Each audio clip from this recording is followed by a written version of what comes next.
Good morning, Hoboken. Happy Wednesday. Welcome back to Namaste with Dr. A. It is halfway through the school week or the work week if it's your parent watching today. And today we're going to talk about getting the rest we need so we can kind of muscle through the rest of that week or that day or that difficult moment.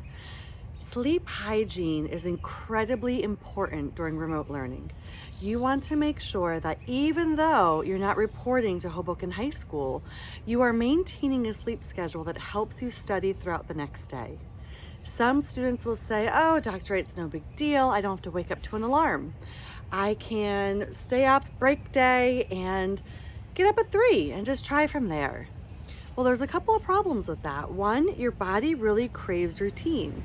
So if some days you stay up till 3 and other days you stay up till 11 p.m., that's really different and it's going to throw your body off for the next day. The best thing you can do is go to bed at a reasonable hour. Could that be later than the normal school year? Sure. Should it be when the sun rises? Definitely not. Because the other reason is you want to be awake when other grown-ups are awake too. The reason being is that you can be in a live Zoom and ask questions to your teacher.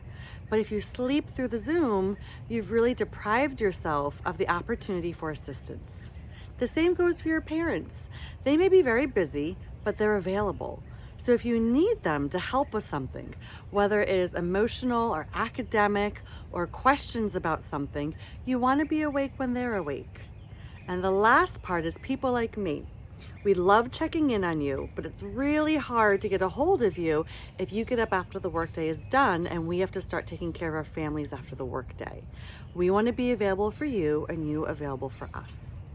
So today I'm going to show you just a couple of mindful movements that you can practice before bedtime to promote nice, relaxed states so you can get a good night rest and have a great chance for success the next day. So everyone get into a comfortable position. Sit up tall, hand on your heart, inhale, exhale, inhale, exhale. Pay attention to your energy levels. If it's nighttime, is there anywhere in your body that you can open up space? Can you breathe into the tension of your neck? Can you breathe into the tension of your lower back? Can you open up your chest to allow more oxygen and flow to come in? Let's do 2 more with intention of opening space. Inhale. Send that breath to the area that needs to open. Exhale. Inhale. Exhale.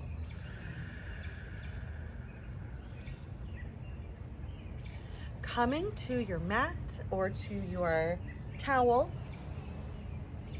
we're going to try something. First standing, cross one leg in front of the other, and then have a seat.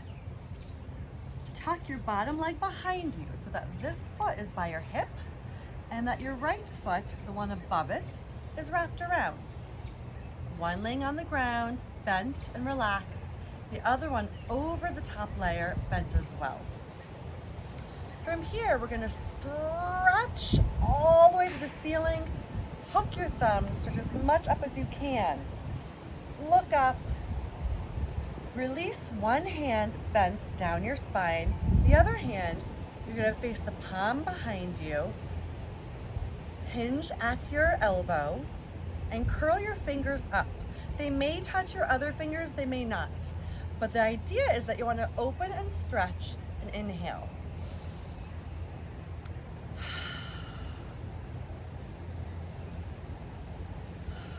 Release, shake it out. This time stretch again. Thumbs hooked to the ceiling. Drop your other hand. Bend your elbow, palm down and behind. Other hand, palm facing the wall, hinge at the elbow, and creep your fingers up towards the other one. Now today my fingers aren't touching and that's totally okay. I'm still feeling the benefit of pulling through my shoulders. Look up, inhale. Exhale. One more time. Release your arms. staying in this position with your legs, you're going to have your right leg still bent and your left arm up. With your other hand, place it behind you. Twist and rotate looking around. Bend your elbow again. This time, hook it behind your knee and look behind you. If this is not accessible, which is totally fine, you can either do a straight arm or hug yourself and turn around. So I will show you the hug version first.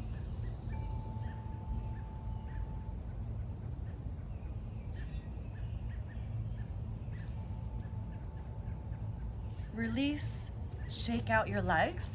This time, the other leg is bent beneath. The top leg is bent over again.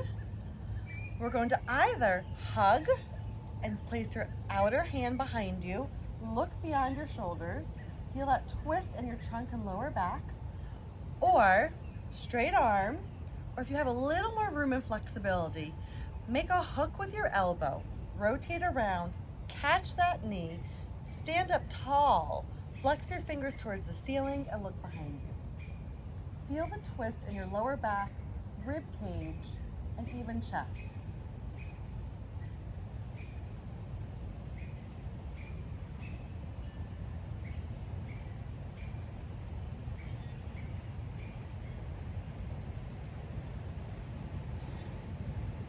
Release and shake it out.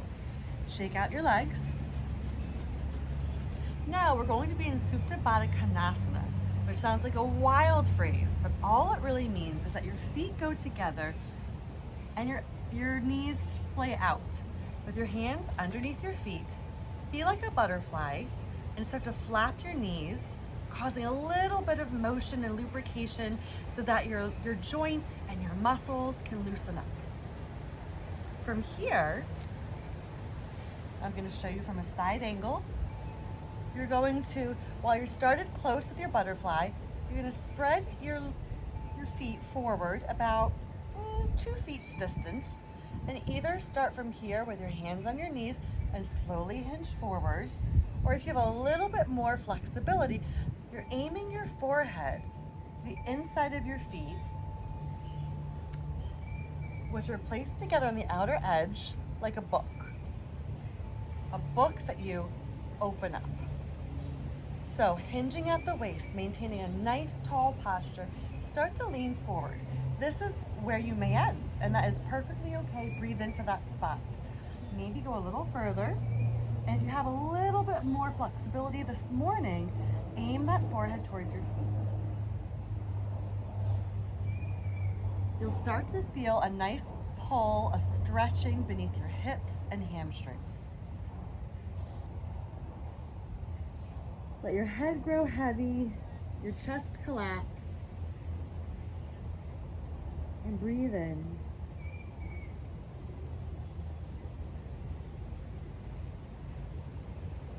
Curling back up to center, pushing your feet towards the bottom of your mat, maintaining this diamond position with your knees splayed out. Brace yourself behind and start to lower down, keeping your legs just the way they are. Make any adjustments to remain comfortable. With your hand on your heart, just breathe in and out to this restful pose, inducing relaxation, letting go of stress, releasing the day.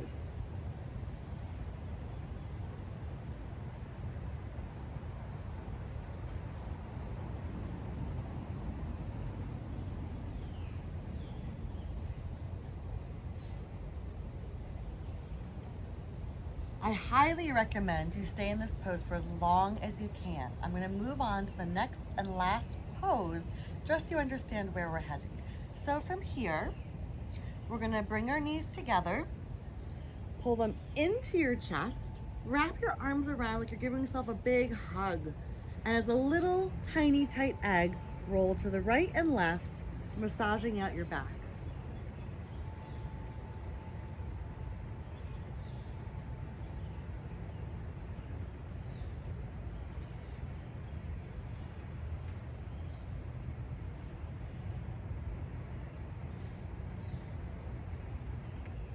Head back down to the earth, feet to the ground.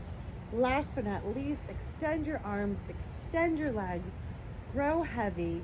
If you have a clean t-shirt or handkerchief or face mask, even a clean sock, place it over your eyes, block out the world, release the day to the earth, and stay here as long as you can. This pose is Shavasana. While you stay there, I'm going to end with you on video. While it may just feel like flopping back down to the ground, it is actually one of the most wonderful releases of tension you can give yourself. You literally surrender the day to the mat. You let all the muscles that work so hard get supported by the earth, and it's a signal to your mind and body that it's time for rest. For you, this is a wonderful thing to do right before bedtime.